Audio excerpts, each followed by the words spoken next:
Me presento. Mi nombre es Luis Ángel Lemus Pilar. Soy alumno de tercer cuatrimestre en la carrera de Psicología y el día de hoy les voy a hablar acerca de la teoría psicoanalítica de Sigmund Freud y sobre las fases del desarrollo psicosexual. Antes de entrar hacia la teoría, se necesita primero conocer un poco acerca de la historia del autor. Comencemos. Sigmund Freud nació el 6 de mayo de 1856 en Freiberg. Fue uno de los 8 hijos de Jacob Freud, quien fue un comerciante de lana que tuvo 2 hijos, Emmanuel y Philip, en su primer matrimonio. La familia de Jacob era judía, por lo que 3 años después del nacimiento de su hijo Sigmund Freud, tuvieron que mudarse a Viena. Tiempo después llegó la invasión nazi, por lo que tuvieron que emigrar hacia Londres.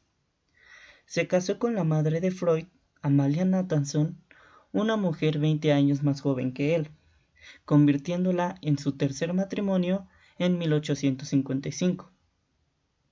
Su hijo Sigmund Freud nació con una membrana fetal que cubría su cabeza y rostro.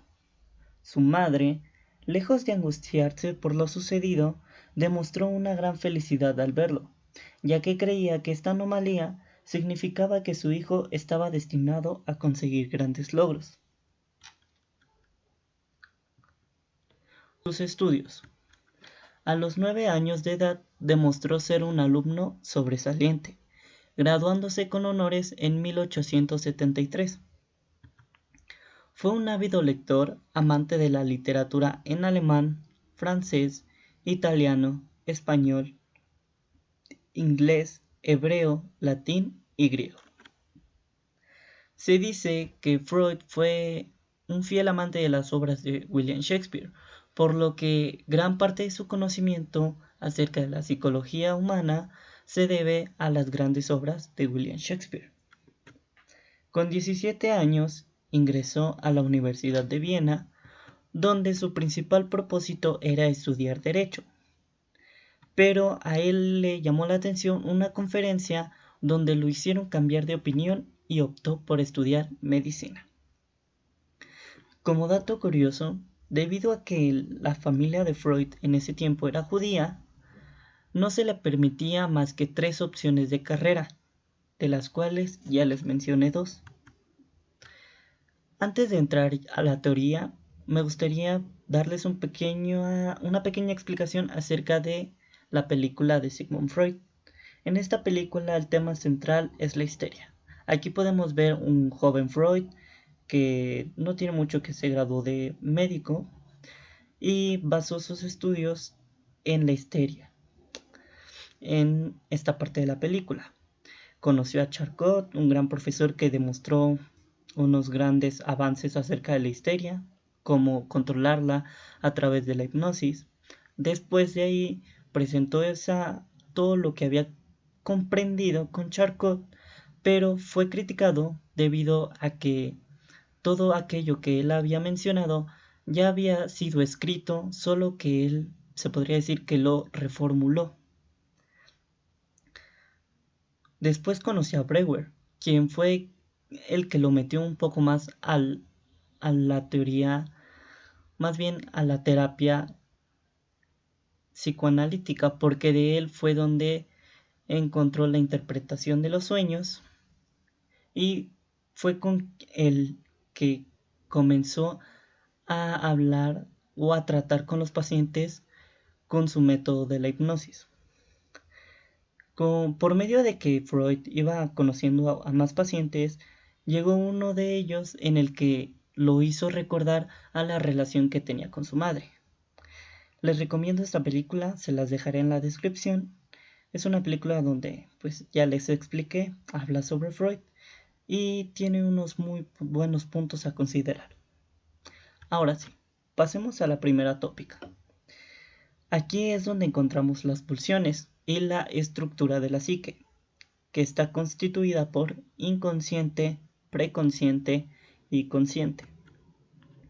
En el inconsciente encontramos lo que es la parte más primitiva del ser, y cede ante las pulsiones, perdón. Busca el placer y evita el malestar. Es irracional y pierde la noción del tiempo y no tiene contradicciones. En el inconsciente lo podemos representar con este iceberg. Como pueden ver, el inconsciente está en la parte profunda del agua, por lo que a simple vista no se podría ver. Se necesitaría adentrarse un poco más hacia el agua para poder ver el interior del iceberg. Lo mismo pasa con nuestra mente, con nuestro cerebro. El inconsciente, ahí lo tenemos, pero no sabemos que lo tenemos. El inconsciente se encuentra en la parte más oscura de nosotros porque es quien guarda todos aquellos recuerdos de los sucesos trágicos que tuvimos desde pequeños, en la pubertad, en la juventud, y que fueron reprimidos y se guardaron ahí con tal de no hacernos daño en el presente o en el futuro. El preconsciente actúa como filtro entre el consciente y entre el inconsciente y el consciente. Sus contenidos pueden acceder a la conciencia. Este entra o tiene el papel de un filtro por el cual información del consciente puede pasar al inconsciente e información del inconsciente puede pasar al consciente. Pongámoslo así, el inconsciente tiene un recuerdo que fue trágico y que quiere pasar al consciente, pues lo que hace el consciente es, por así decirlo, camuflar esas imágenes para que pasen por el preconsciente, quien está lleno de sensores para identificar si algo está bien, si algo puede pasar o si algo no puede pasar. En el consciente se encuentra el contacto con la realidad.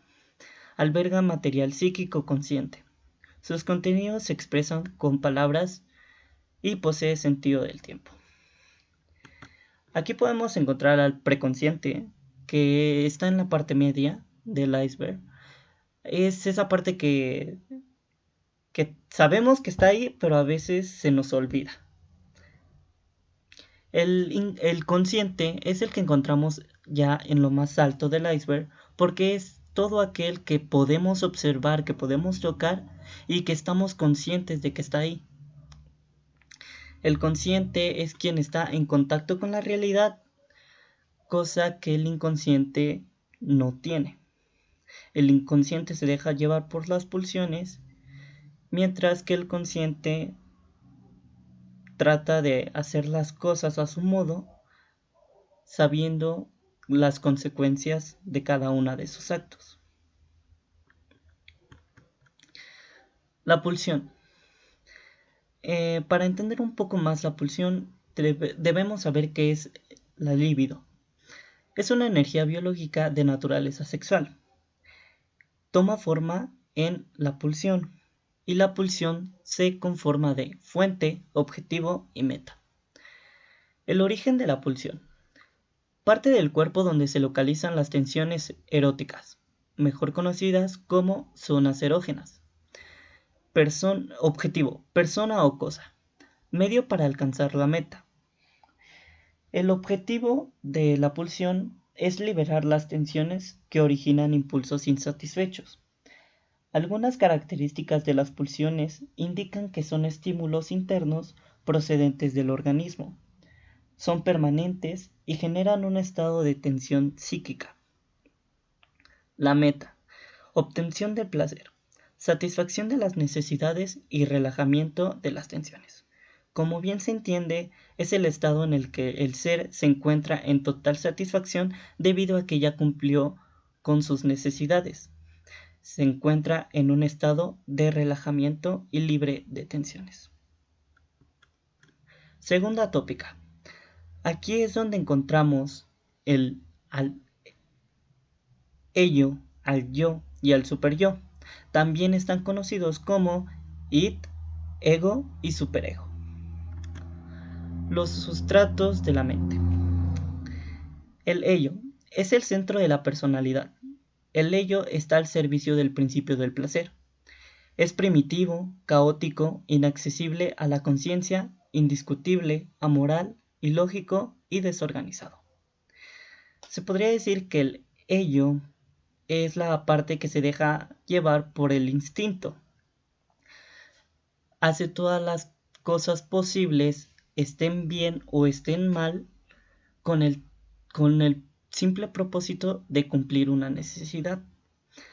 El ello no conoce sobre fronteras, no conoce sobre lo que está bien, no conoce sobre lo que está mal, así que se deja llevar y hace lo que quiere con tal de conseguir una satisfacción, con tal de conseguir placer. El yo es la única parte de la mente en contacto con la realidad. Está gobernado por el principio de la realidad. Debe tener en cuenta las exigencias incompatibles y al mismo tiempo irrealistas del ello y del superyo. Debe servir a un tercer amo, el mundo exterior. El yo es quien se encuentra en el centro, como el consciente. Se encuentra en el centro, ¿por qué? Porque es quien está en contacto con la realidad. Es el yo tiene como propósito cumplir las necesidades del ello y del superyo. Es como un modulador. Él dice, el ello está bien en esto, pero el superyo está bien en aquello. Entonces, toma las ideas de cada uno y después las plasma a la realidad, dependiendo si está bien o está mal. El superyo, este es todo lo contrario. Este surge del yo, al igual que el yo surge del ello. Representa los aspectos morales e ideales de la personalidad. No está en contacto con el mundo exterior. Tiene dos subsistemas, la conciencia y el yo ideal. Un superyo bien desarrollado controla los impulsos sexuales y agresivos por medio de un proceso de represión. Entendemos que el superyo es el superego, es la persona perfecta, la persona con la que todo el mundo sueña, la que quieren ser. El superyo se deja guiar por sus aspectos morales e ideales. Se podría decir que el superyo no conoce un no por respuesta o algo que no pueda hacer o lograr. Es por eso que el ello y el superyo se encuentran en pleno conflicto debido a que el ello se deja guiar por sus instintos mientras que el superyo mide las consecuencias y le dice, oye, tú estás mal, pero el ello no hace caso y quiere hacer lo que le da su voluntad con tal de conseguir el principio del placer. Fases del desarrollo. Aquí entramos a las 5 fases del desarrollo. La primera es la etapa oral. La etapa oral ocurre en los primeros 18 meses de vida y en ella aparecen los primeros intentos por satisfacer las demandas promovidas por la libido. En ella, la boca es la principal zona en la que se busca placer. Etapa anal. Se produce al final de la etapa oral.